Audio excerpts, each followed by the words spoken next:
All right, everybody, welcome back. This is our 11 a.m. session with Phil. I am psyched for this, mostly for myself, because this is a session on LinkedIn, and I am not that skilled at LinkedIn, so I know I'm going to be learning plenty in this session, and I hope you will too.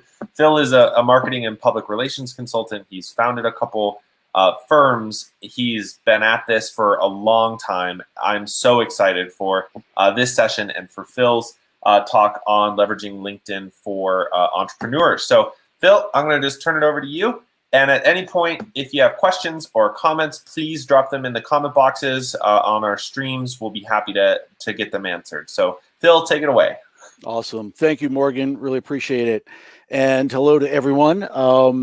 I'm thrilled to be here today and to share a whole lot of strategies and tactics related to LinkedIn that you can use right away. I do have a ton of content, so I'm going to be moving quickly. That's one of the reasons why I'm standing here. I'm used to standing when I give presentations, and so I have to remind myself that I have to move quickly. It's going to be a tough squeeze, a lot of slides, a lot of stuff. So Morgan's going to keep your questions until the last 5 minutes. And if I don't get a chance to answer your question, please email me. You can see my email there, phil@ncgmarketing.com. And connect with me on LinkedIn, of all things, and I'll be happy to answer your questions. So hopefully that helps. So some of this is high-level strategy. We're going to start off with that, a lot of the why. Why should you bother with LinkedIn? And then we get into certain tactics, hopefully not too much in the weeds, but a few really important things that I think will be useful for anyone, whether you're new to LinkedIn, whether you've been on for 5 years, 10 years or more, and you've never done a whole lot with it, wondering what's there. Is it really a good use of your time? So all right, so that's it. And to put this in perspective, I've done 3-hour webinars on LinkedIn, happily with a break in between, but 3 hours, and I still didn't cover everything. So it's going to be tough to fit this into 55 minutes. But nothing ventured, nothing gained, right? And isn't that our maxim as entrepreneurs? So let's get started. Maybe the best way to think of LinkedIn is as a 3-act play. And I think of this way. First, because the acts need to take place in a certain order. If they didn't in a Shakespearean play, you'd be very confused if you saw Act 2 before Act 1. And similarly, with LinkedIn, if you don't do these in order, you will be, you might be confused too. And you'll be hurt, and your performance on LinkedIn will be hurt, and you might not know why. So, and the other reason I call these acts and more than just steps is because action is involved, and it all needs to be ongoing action. So that's a hint as to what's coming up next. So as you can see, first we work on your profile, second your connections, third your posts, articles, and etc. Getting social and all that. But just like with any good play, we have a prologue, and what's in our prologue is just as important as what is in the acts themselves. So here we go. So we've got 5 important concepts before we get into the 3-step process. So number 1, you were busy, but could you be even busier, as in with more customers or clients as opposed to everything else that takes up your time? If so, LinkedIn can help. And I understand that time is money, that your time is valuable. And one of the issues that some people have with LinkedIn is they're concerned that it, like other social media platforms, needs to be tended to on a daily or even an hourly basis. We'll talk about that. But for business people who value their time, LinkedIn makes the grade. And LinkedIn is not normal, or at least it's not normal social media tied in with that. It's different from Twitter, Facebook. You probably know that. It seems really boring for some, makes sense to some others. I'd like to try to help provide you with some of the sense, something like that you might be missing out on. Why it makes sense for you. Caveat, LinkedIn is not a silver bullet. Also, by the way, there's no such thing as a silver bullet, but it's not a miracle cure for a non-existing marketing strategy or other marketing issues that you may have. That said, It can be golden, I swear. It's an unprecedented and free tool for entrepreneurs. Why? Because the scope of the tool, the details it provides, and the easy accessibility. And frankly, it should be an essential element of everyone's marketing strategy, no matter what type of business you have. So I'm going out on a limb and saying that. So, all right, let's look at me quickly. And I've been a web entrepreneur and marketer going back to the 90s. So yeah, I've been doing this for a bit. I think that I know that I've experienced with both one person shops and Fortune 500 companies. And I've found that I really am a fan of entrepreneurship writ large, and especially these days. So I founded several companies. Currently, I've got NCG Strategic Marketing that focuses mostly on lawyers and CPAs. And I'm just starting Left Hand Communications. And that's going to have a wider reach and focused on entrepreneurs, and especially those who are bootstrapping. So if that's of any interest, we should talk. But basically, I help businesses across the country on a full range of their marketing and PR needs. And I've got a team that I pull in depending on what the project is. Most important to you, perhaps, is that I've been a LinkedIn trainer since '07. That's right. And I'm not affiliated with LinkedIn. What that means is that you can count on me to tell you the truth. If I say something is great about it, it is. And if I say something is not so great about it, I'm not afraid I'll lose my job. And I'll just give you the straight scoop here. So, okay, I promise. So let's talk about you. What do you think about LinkedIn? Do you love it? Do you hate it? Is it somewhere in the middle? And why? I don't know if we have time to check to see what people are weighing in on, but hold on to that. Most people are somewhere in the middle. They kind of think, okay, it's kind of like, eating your kale or whatever, not to diss kale. It's something that I kind of have to be on. I have to do every so often, check out, but it's nothing that's all that important in my life or for my business. Okay, so with that, let's talk about LinkedIn. Does it matter that the cool kids are sitting at a different table? That is Instagram, TikTok, whatever it is today. As you might guess, my answer is no.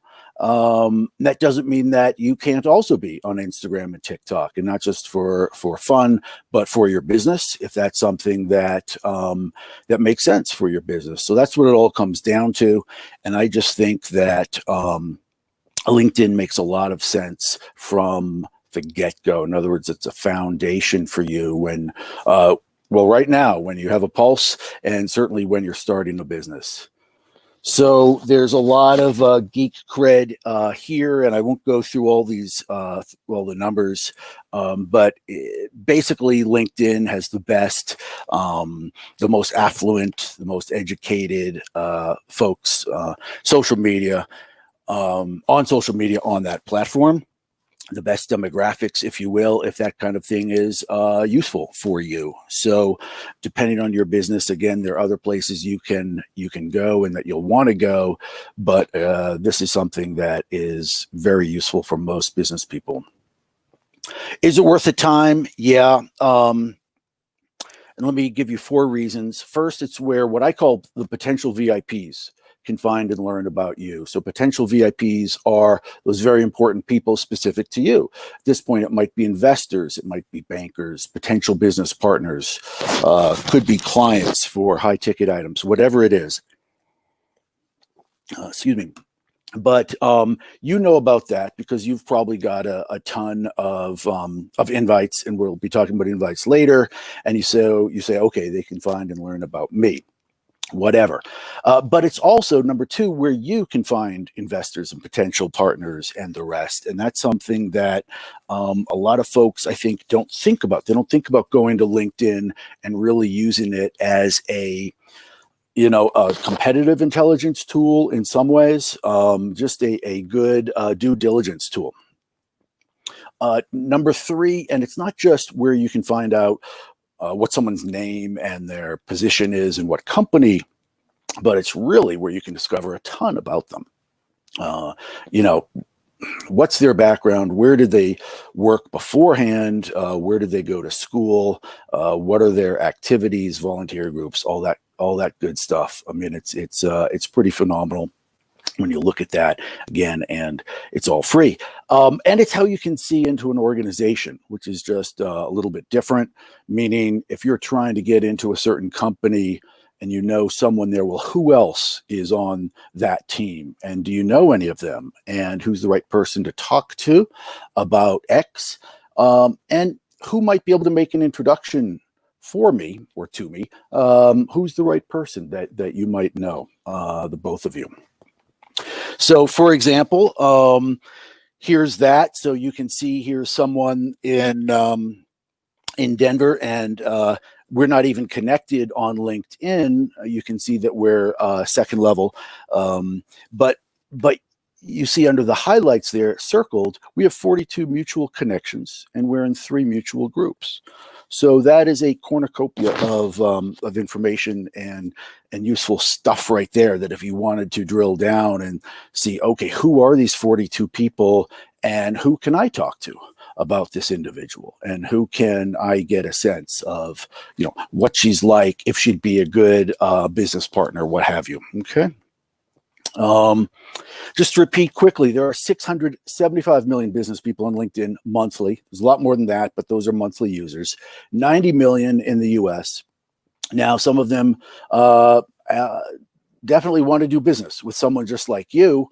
And a lot of people will go to LinkedIn to find someone just like you, and you want them to be able to do that, right? So let's make sure we can help them find you. So, talking about my LinkedIn, people say, right, hear this a lot. I've been on LinkedIn for years. It hasn't done a thing for me. And I respond typically with 3 different questions. How's your profile? Is it A, complete, and B, compelling? So 2 different things. Second question, how many relevant connections do you have? So not just questions, not just connections, but relevant connections. And then 3, how often do you publish posts and engage with others on LinkedIn? So I gave it away. How is LinkedIn like a gym membership? It's not difficult to figure out. Just being a member doesn't do anything for you. So that's the key takeaway here. And with that, let's move on. So besides the I don't know that it will do anything for me issue, there's another issue that a lot of folks bring up, and it's of a lot of concern these days, as it should be. I don't know if you have any guesses, but it's privacy. And I've got a slide. I had to leave it out. It's a great slide of you know, a Venn diagram and kind of privacy, or a Venn diagram of, you know, Broncos fans and Raiders fans. And so how much overlap is there? Well, very little. I don't know. I'm guessing 5%. And then the other Venn diagram is of privacy and the web, and they're far apart, right? So that's the takeaway there. But in case you'd like some LinkedIn privacy, if this is something you've been concerned about, and even if it isn't something you thought about, I'd like to give you this tip that I think can be game-changing, frankly.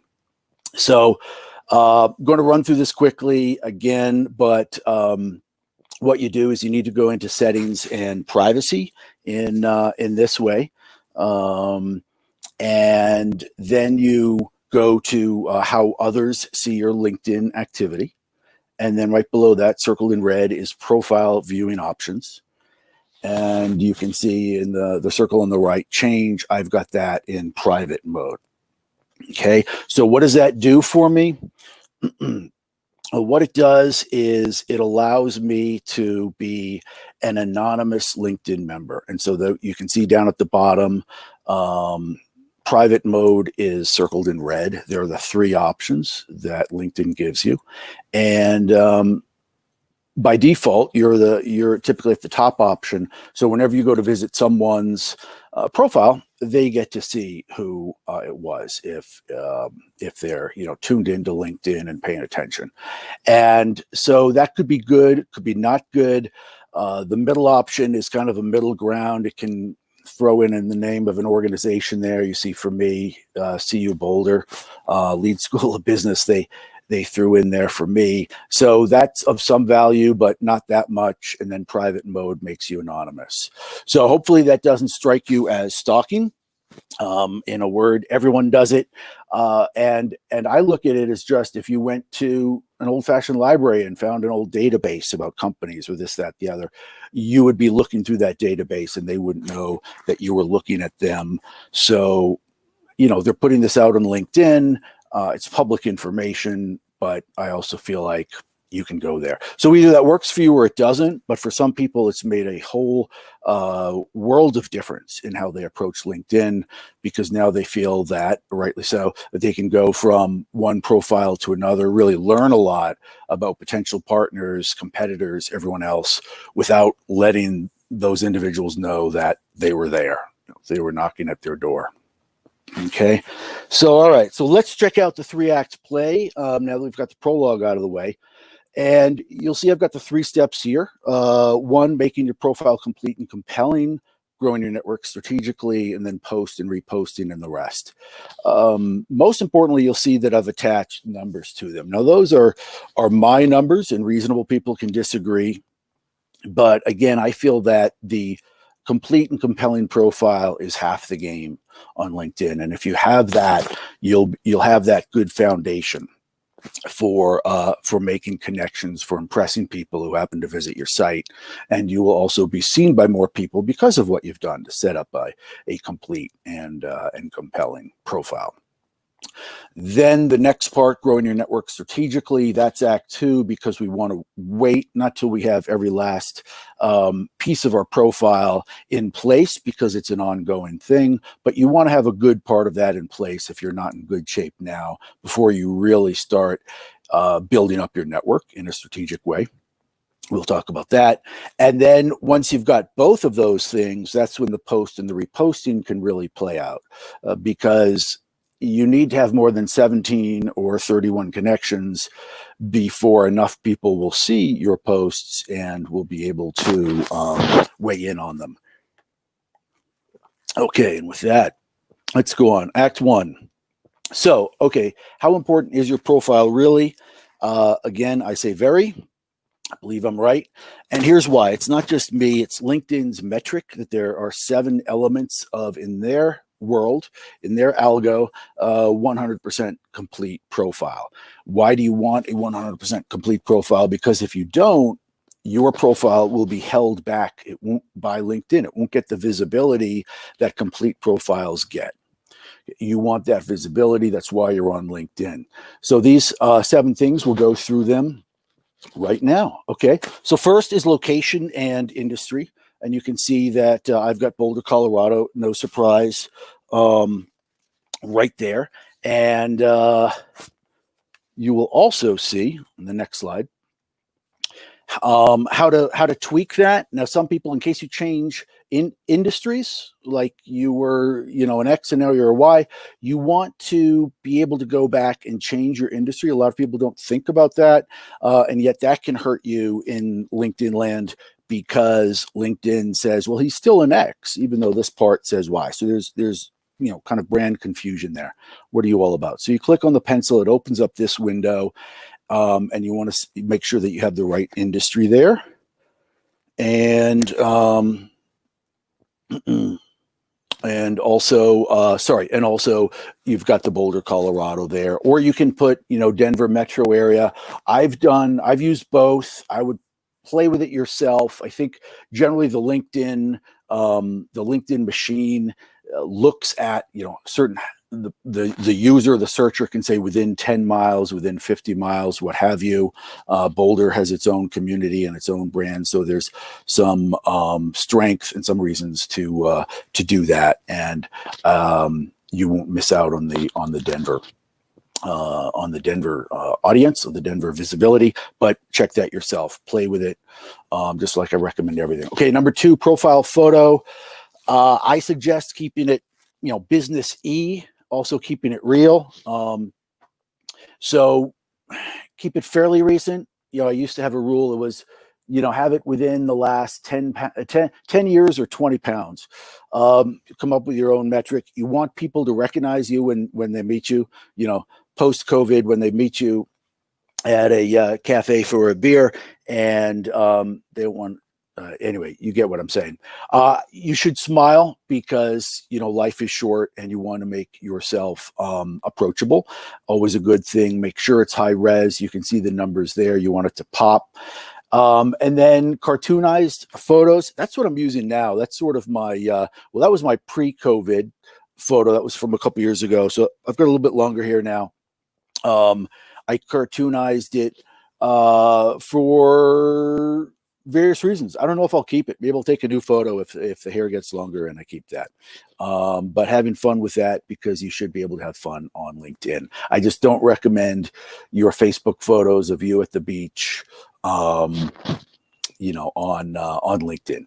That's where I draw the line. Okay, so current position, number 3, you've got 2,000 characters to use for your current position. So that is a huge number, and you should make use of those.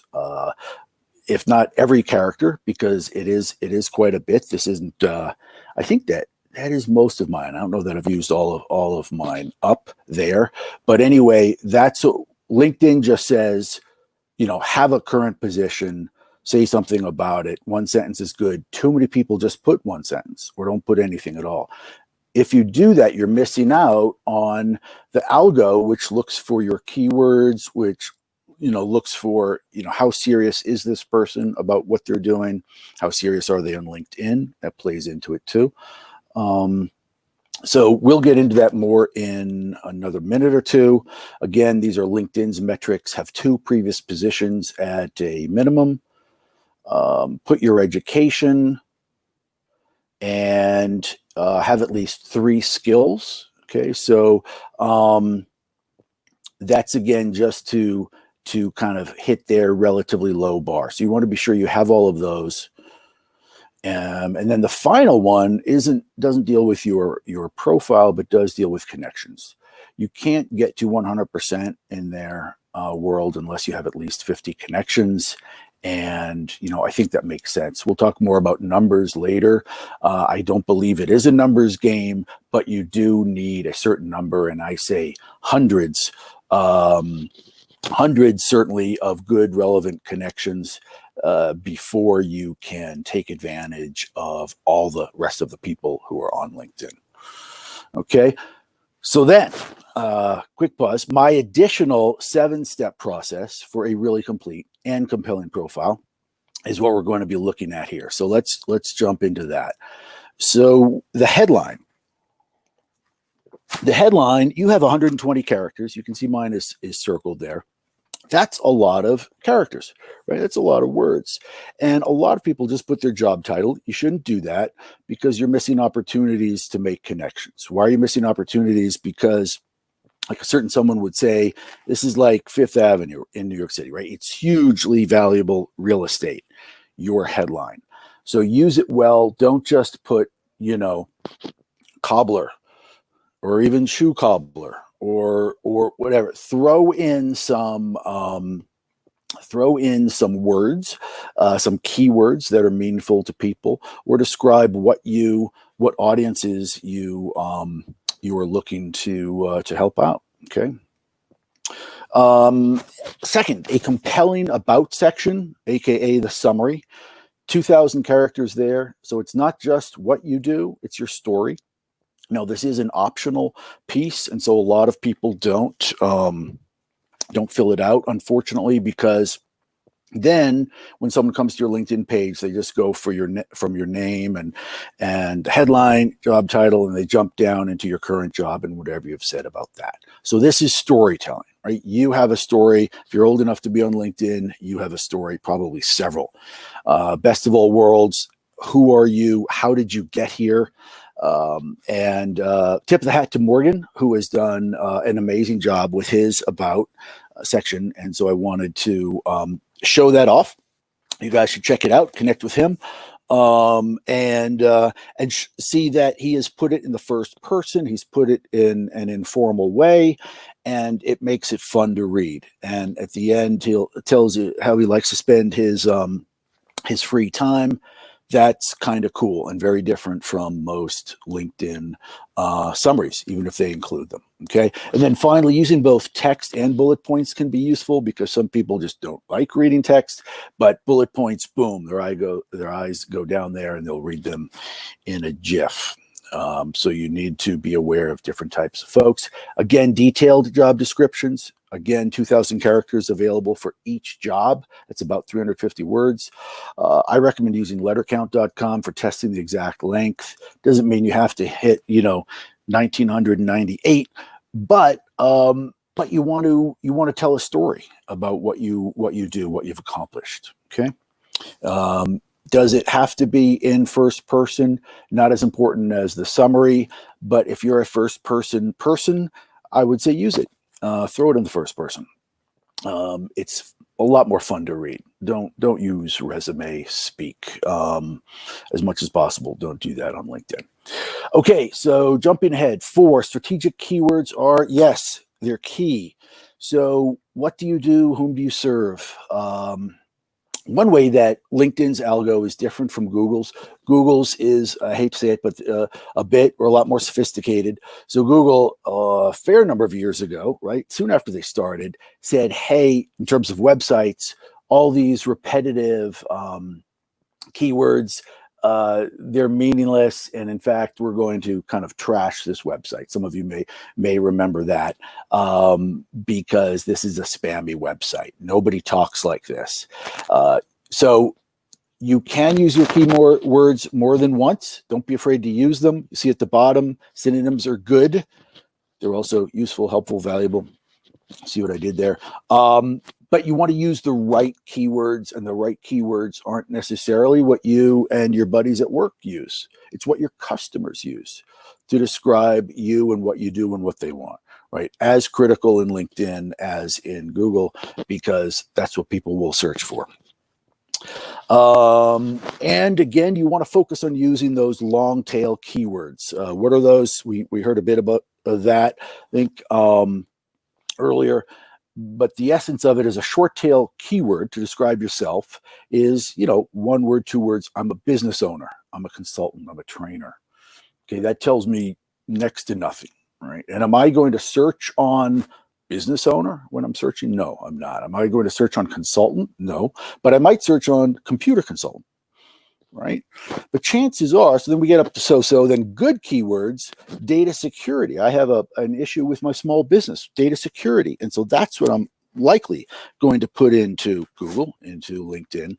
And then finally, really long tail, small business data security consultant. Boom, if I put that in and I come up with some people's profiles, I'm halfway there, right? I'm halfway to calling them up because that person is obviously looking to address my needs. Okay.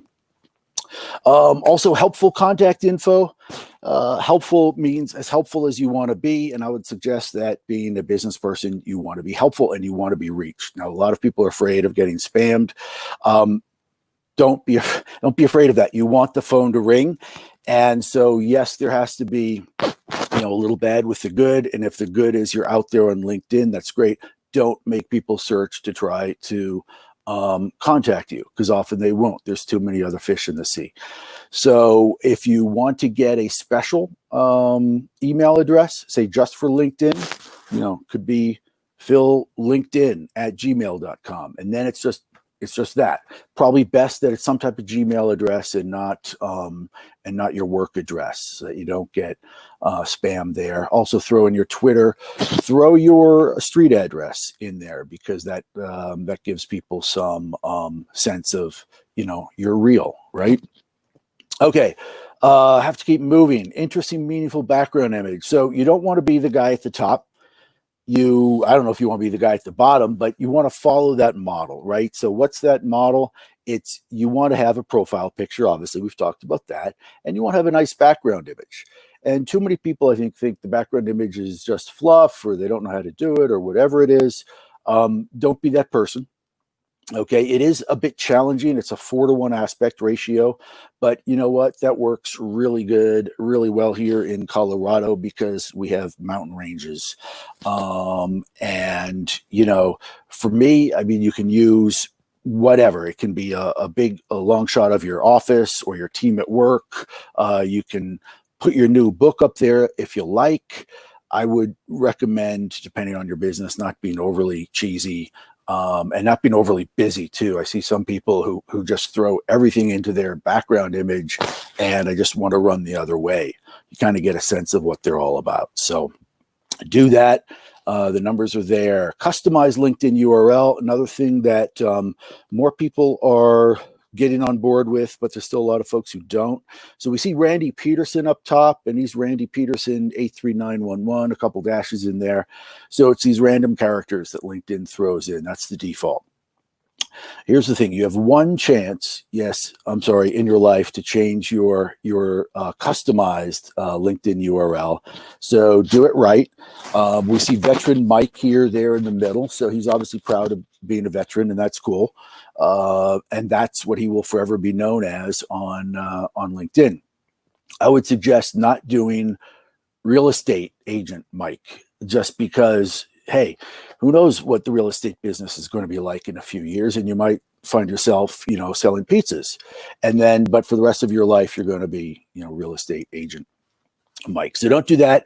If your name's already been taken, throw a number behind it, or you can do things like the real Phil Nugent or whatever. Use your imagination, but this is worthwhile. Why? Because then you can throw that URL into your email signature. You can put it in social media. You can just make it a lot easier for people to find you, and it makes a lot of sense. All right, so with that, we're into Act 2. How are we doing time-wise? Good. That's growing your network strategically. Let's see if we can do that. So this cartoon, I don't know if you can see it. This is great. This is a Marketoon cartoon. Tom Fishburne is one of the best out there if you're into marketing stuff.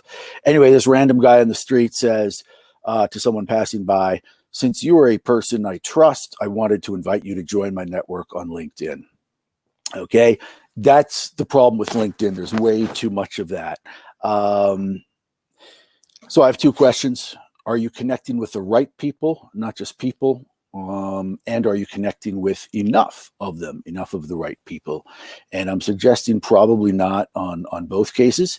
Don't take offense, but it takes a little bit of work to answer yes to both of these. So let's look at how we can do that. Which brings up the great debate regarding LinkedIn connections. One of the greatest debates regarding LinkedIn generally is, the numbers game issue that I brought up before. And so you've got people that are all about quantity. You've got others that are all about quality. Now, I tend to be a quality kind of a guy, generally speaking, for what it's worth. But in LinkedIn, there is something to be said for quantity, as in certain numbers of connections, because that is how you will get your stuff seen, and that is how other people can find you, because the more people that you are connected to, the more their connections can find you easily. Okay, so that's a big incentive.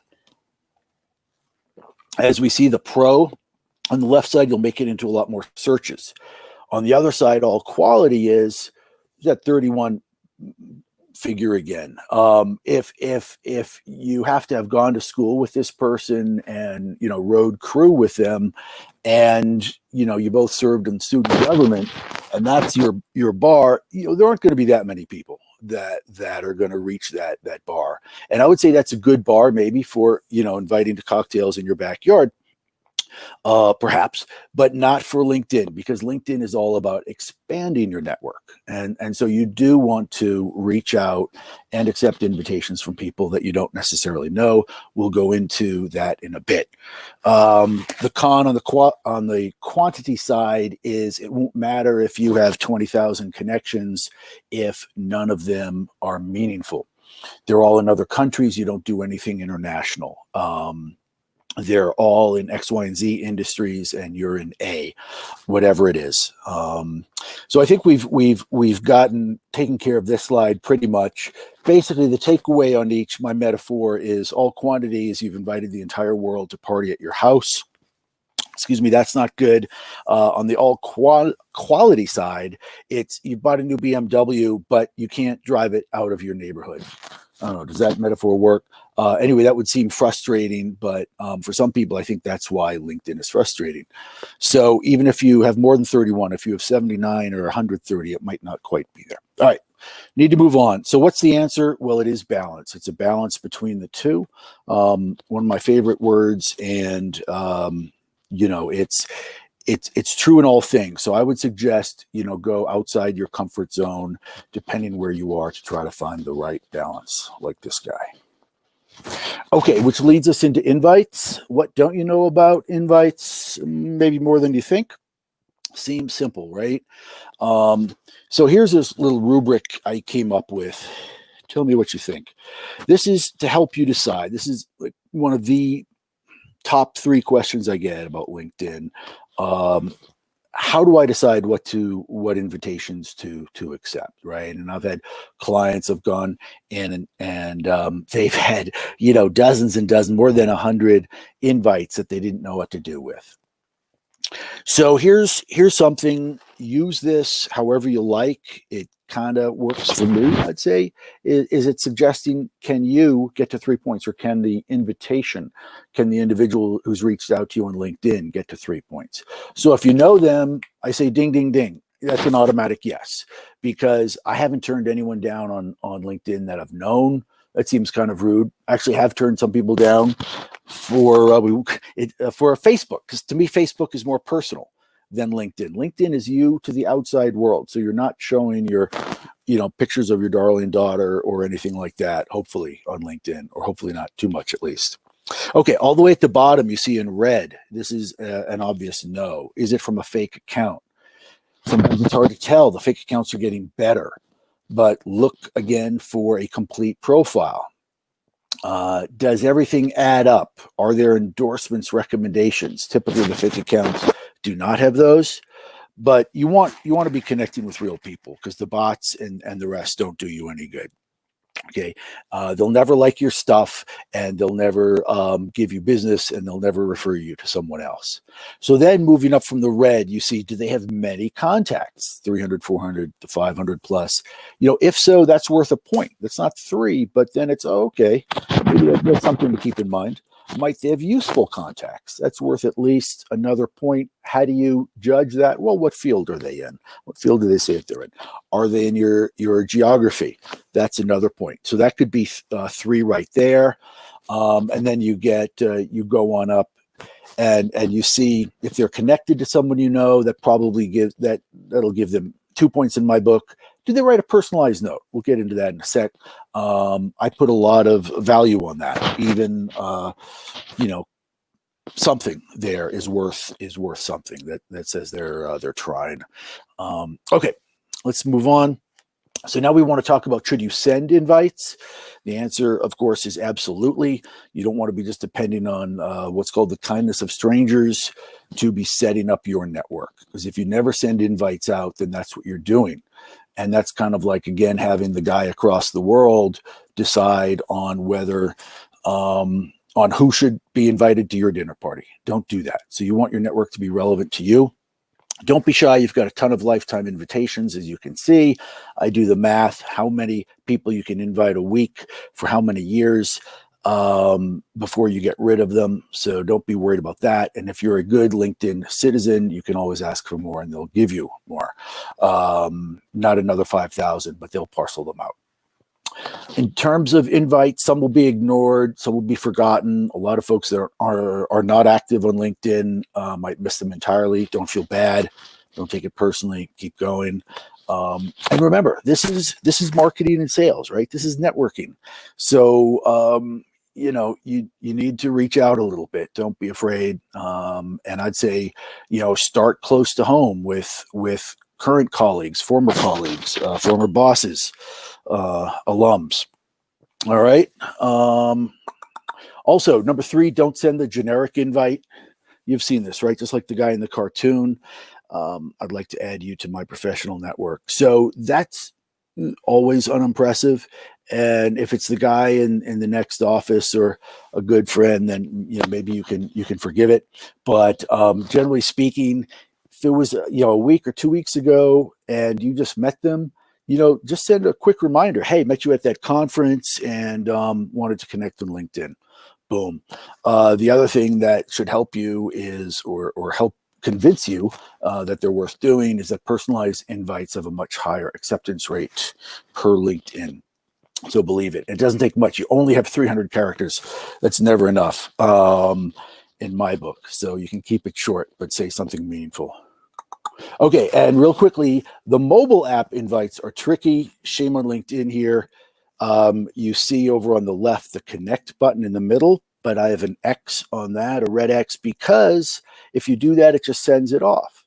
You need to click more on the mobile app, and that opens up, excuse me, the second window, where then you can click on personalized invite, boom, and then you have your 300 characters there on your mobile phone, and you can write a much better invitation.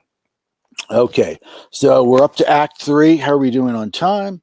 Repost, post, publish, engage, all good. So you've got your foundation, really. You've got your profile, you've got your network, or at least you've gotten it to a size, if it wasn't before, where you're feeling good about it. If there are all these folks that you knew or and you haven't reached out to them to connect, you should do that, because those can be some of your most valuable allies on LinkedIn, okay, as opposed to people that you do not know. Happens. Okay. So should you get social? The answer, of course, is yes.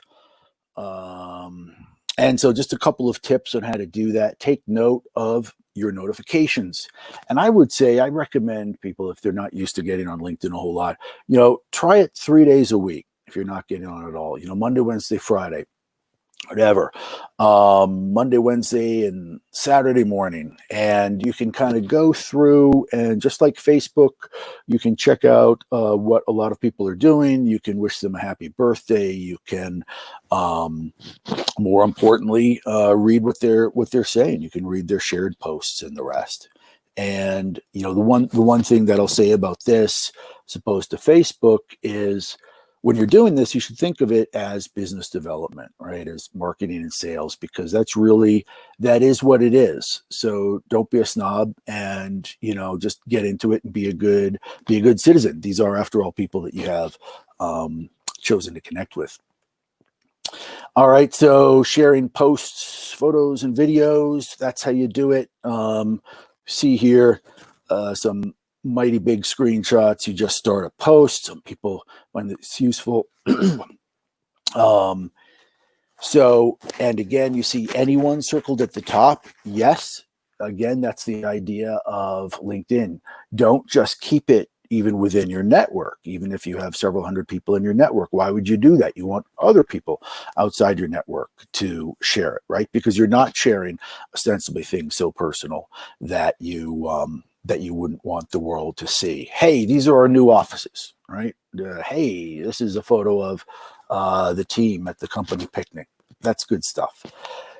What else are you doing here? Adding a hashtag. I'm a big believer in that. And then just at the bottom, after your post, which is typically kind of a short thing, that's not the longer article that we'll get into, you can add a photo, add a doc, add some video.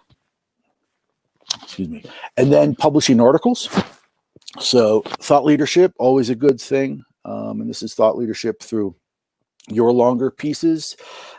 If you are not already blogging, this could be a great place to start, because one of the toughest things about blogging is getting an audience. The blog posts sit there on your website, and nobody comes to your website, and nobody reads them, and it's a bummer. So that's why you grow this audience of your connections on LinkedIn, and ostensibly, with people who are interested in what you might have to talk about. The chance for it to go, viral, well, I don't know, anything can, but the point is, if it connects with your audience, then the LinkedIn algo will kick in and show it to a lot more people. Okay. And then if you're already blogging, this can be a great way to expand your audience. So definitely keep blogging, throw those things on your website, on your company website. But then a couple days after you've put it on there, throw it on LinkedIn. And that can be a good way to spread the love, to send people back to your website, and to build your brand. So publishing articles, you go up to the top, write an article on LinkedIn. And then I guess I've circled everything on this page, haven't I? Just trying to point out, because the circle in the middle over the big gray box is to let you know, hey, a photo goes here, right? So again, just like with your background image, you want something high res and eye catching, and maybe it even has something to do with the article. That would be good. But the point is, you don't want to send articles out there without photos, because there's too much out there, photos, videos, and the rest. And you will lose just because people will skip right by it. They won't see it. So you want to be able to stop them in their tracks. Best of all possible situation. The headline of I circled that because that is very important. The headline writing is half art, half science, and you should try to add a little pizzazz to that, again, because your competitors aren't just your competitors in your industry. It's everyone on LinkedIn and vying for everyone else's eyeballs. Okay. So let's see, it's time for the epilogue here, right? Have we actually gotten through this?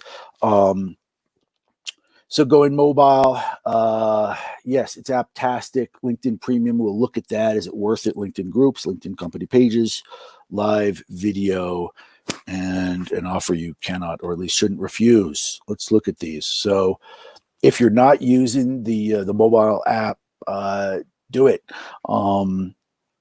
Because it can make your time, waiting in line somewhere much more valuable. You can actually be doing, business development, marketing, and sales while you're waiting in line at King Soopers, and that's valuable because during the day or while you're in your office, often it feels like, hey, I don't have time to clown around with that.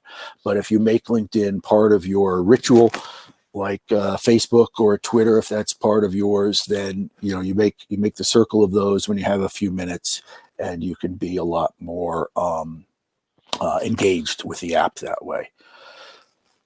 Should you pay for LinkedIn Premium? The short answer is maybe. The longer answer is it depends.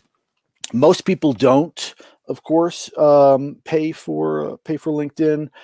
There are a lot of features that you get when you pay for premium. I do pay for premium. I've paid for it for several years.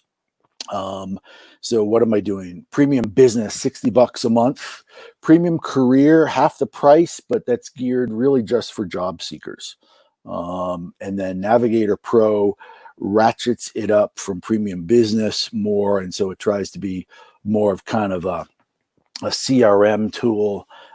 I've had it. I've used it for a year or more, and it didn't do that much for me, but you can give it a shot if you like. And then Recruiter Lite, well, that's the low end for recruiters, because some of them end up paying just tons of money because this is truly a gold mine for them.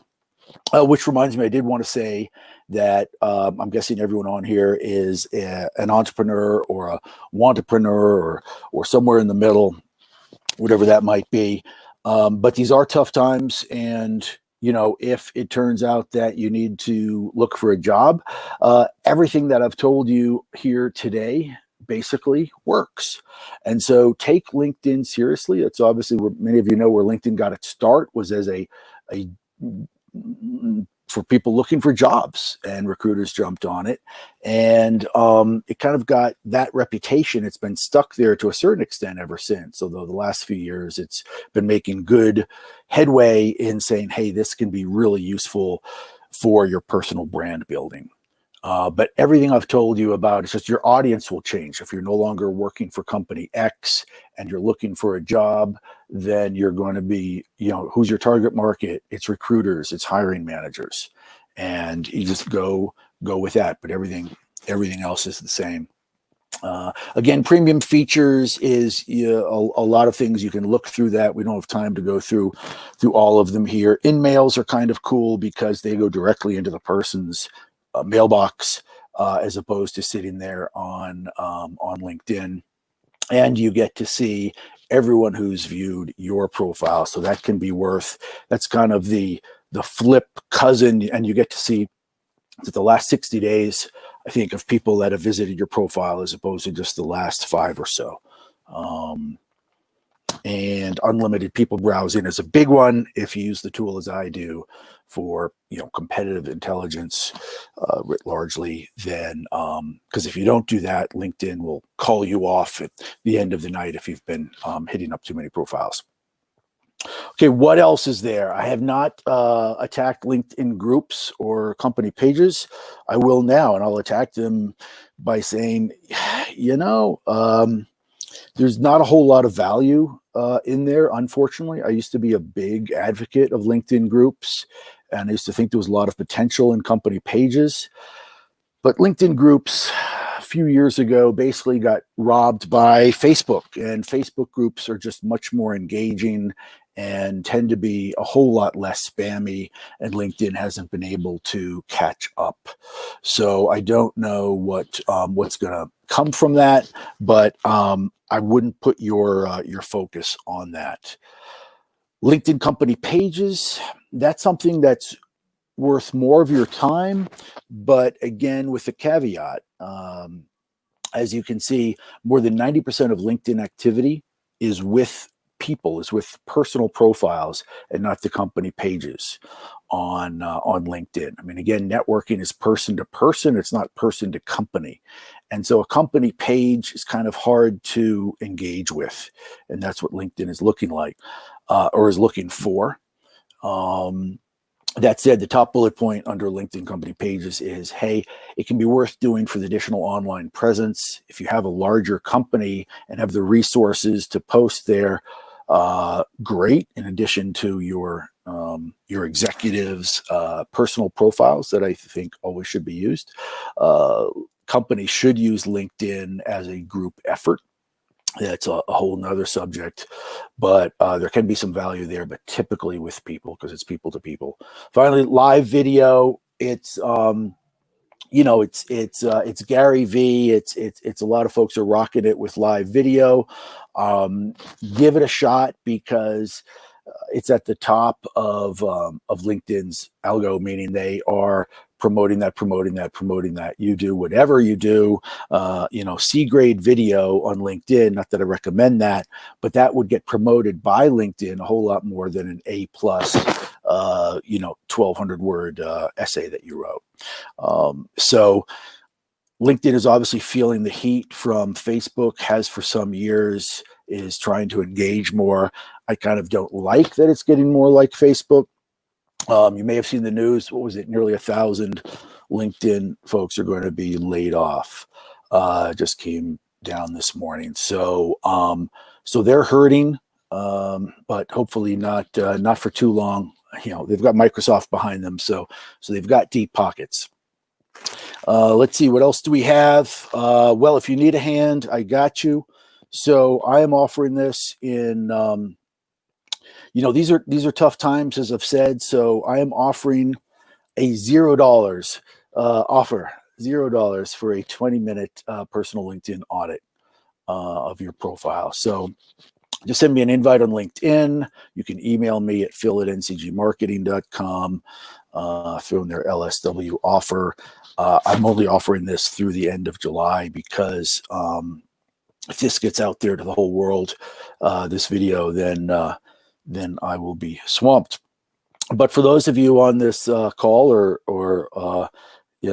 on this webinar for the next 10 days, 8 days from now, more than happy to help you out with this and look at your profile and figure out what you're doing with your network and what you're doing with engagement, and if I can help in any way. So thank you so much for your time. That's me. Awesome, Phil. That was excellent. Thank you so much. Well, right on. Thank you, Morgan. We got a couple quick questions in time just for a couple. So let me find these. Yeah, great. So one question is, how do you recommend curating content for someone who straddles 2 careers? Should I keep everything under one name or have 2 accounts? Yeah, you cannot have 2 accounts. Unfortunately, that's against the terms of service, and they will kick you out. They'll kick both your accounts out. So talk about a balancing act. That is a tough one. There's not a beautiful story there, or an easy answer, I should say. Attempt to find a balance. I'll be happy to talk with you about what that might mean for you. Hopefully you're not trying to keep these 2 groups separate, although I know if someone has 2 businesses, they might be very different businesses. Yeah. And then that can lead to other issues. But you don't want to set up any fake accounts. Just don't do that. Nice. All right, last question, then we got to get to our next session. What are your thoughts on adding emojis to the headline to make it stand out beyond your priority keywords? I've seen this before too. Yeah. So I love emojis actually in texts and in emails. I haven't used them on LinkedIn. Again, so much it depends on who are you, who's your audience, who are your peeps, right? What is your brand? And so if you were a Wall Street executive, I'd say maybe not. But on the other hand, maybe Mark Cuban would use them. So, I mean, that's kind of the cool thing. The world is changing so much, so fast, and so many things that just a couple of years ago were not, or seemed inappropriate, are not anymore. So now, for instance, a casual video of your executive team is totally appropriate.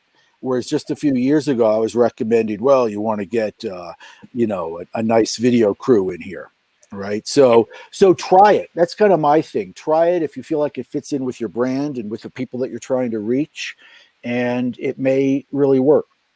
Again, reach out to me, and I'm happy to talk to you in more detail about that if you like. Awesome, Phil. Thank you so much for joining us. We'll be back in a couple of moments with our next session on everyday cybersecurity, so stick around.